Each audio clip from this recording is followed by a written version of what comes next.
ഈ മാതൃത്വം എന്ന് പറയുന്നത് ദിവസങ്ങൾക്കെന്നല്ല, യുഗങ്ങൾക്ക് പോലും അതിന്റെ മഹാത്മ്യത്തെ സ്വാംശീകരിക്കാനോ ആവിഷ്കരിക്കാനോ സാധ്യമാകില്ല. ഇത് പറയുമ്പോൾ എനിക്ക് ഓർമ്മ വരുന്നത് വൈക്കം മുഹമ്മദ് ബഷീറിന്റെ ഒരു ജീവിത ചരിത്രമാണ്.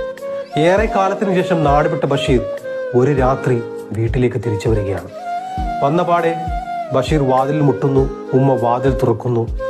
ബഷീറിനെ കണ്ടപാടെ ഉമ്മ പറയുകയാണ്, ചോറ് വിളമ്പി വെച്ചിട്ടുണ്ട്, പോയി കഴിച്ച് കിടന്നുറങ്ങാൻ നോക്കുന്നു.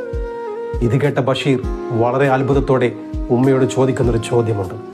7 വർഷമായി ഞാൻ നാട് വിട്ടിട്ട് ഇന്ന് രാത്രി ഞാൻ തിരിച്ചു വരുമെന്ന് എൻ്റെ ഉമ്മക്ക് എങ്ങനെ മനസ്സിലായി?